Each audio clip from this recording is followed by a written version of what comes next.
Out the window is Argentina. If only my window were like a window from Redmond, where I could click on something and it would open somewhere, anywhere. Windows aren't like that in the real world. My window is dirty. I live on the second floor of a sinking ship. And like a rat, I'm sniffing at the ropes, thinking about getting off. Like a rat. Windows are scenery. Passing past a passing window, and out the window is Argentina. And what can Argentina be for me? If not a dream, or a memory, or more exactly, the memory of a dream. If not, more exactly, the memory of a dream that I struggle to remember. So often it felt so close, but now even the horizon is out of reach. BART strike and all. And who knows how many horizons are between me and Argentina. It won't be easy. You'll think it's strange when I try to explain how I feel. When the wind blows off the pampa on a spring morning that isn't fall for me like today. A season so appropriately named this year. Because what am I experiencing if not a fall from grace? And when I do so, I do it comically hard, like a cartoon character, bouncing off every rock, every bramble. No graceful collapse for me to be held up in others' arms. No, a long tumble down a cliff that is too steep to stop on, yet too gradual to fly away from. The Andes have steep mountains. One is called Mount Fitzroy, which back in the day was a name for a king's bastard. People die on Mount Everest all the time, but usually from exposure, because you lose your orientation and oxygen and way. So, if you've planned well, and if you're a great athlete, and if the weather holds up, and if someone doesn't mess you up, and if something doesn't fall down on top of you or out from underneath you, I know that's a lot of ands. You multiply those ands by the number of attempts, and that equals a lot of deaths. So, climbing Mount Everest is more an athletic, organizational, meteorological, and lucky achievement than a test of pure mountain climbing.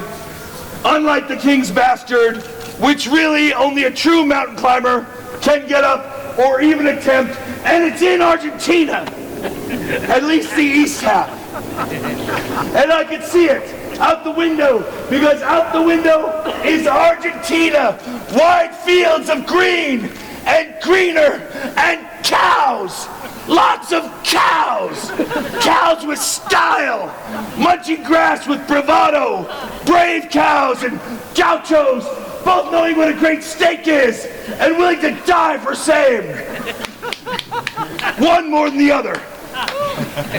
And all the cities glow, where every street is lined with cafes with black iron tables and trees with golden bark, and in the dusky half-glow, someone appears with a viola,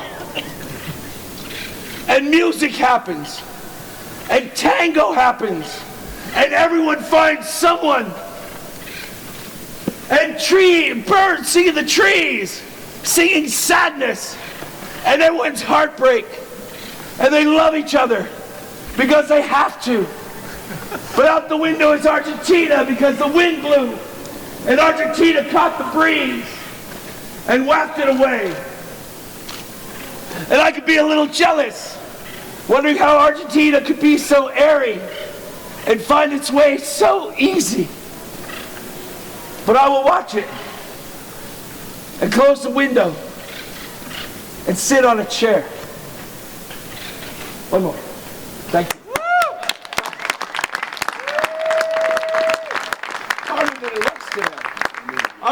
last one.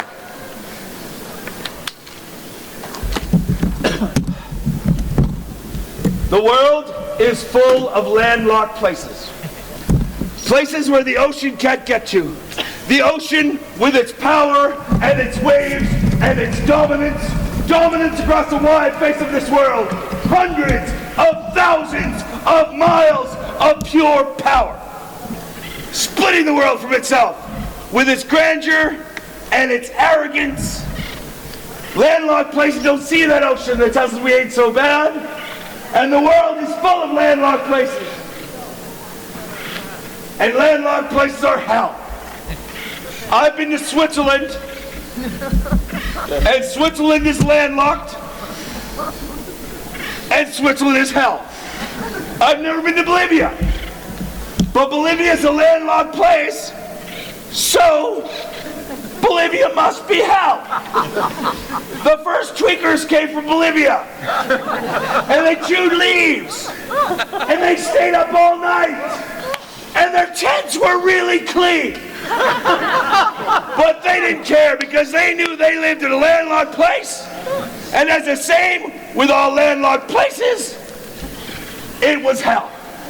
And I could see so far over an ocean, my heart could be its own seagull, sailing on the wings of the ocean's power, sailing off to different shores where they make funny-looking buildings and really good Chinese food. But my heart turns into a snail or a three-toed sloth when it tries to see into a heart in a landlocked place, because landlocked places are hell. Kansas was never the answer to anything. Not even for Dorothy. It's black and it's white and there's no cowardly lion to protect you. Switzerland is not my kind of an answer. Written across the sky by a smoky plane. For one thing, it's almost impossible to spell. And a spell is what I'm under. And this feeling hasn't happened to me for a very long time. Because poetry is an affliction. And if it isn't, then you shouldn't do it. And the afflicted, they got it real bad. They know who they are. We know who we are. We know each other. And we need each other. And I'm just a rambling fool who knows where the land ends and the ocean begins. And it sure as hell don't in Kansas, because landlocked places are hell. And I can see the sky clear as I pulled my Geo Metro away from the coast and through the mountains and through the desert and over more mountains to where the flat land rushes to meet the overarching sky and the wind blows. And it sometimes drops houses on witches. And it sometimes holds mysteries that a couple of meaningless hours within a few worthless days did far too little to illuminate. Because Kansas isn't the answer. Neither is anywhere. It's a different interrogative. And San Francisco can slowly sink below the horizon. And I will only watch as the waves play on the sand and my dog chases birds. Thank you.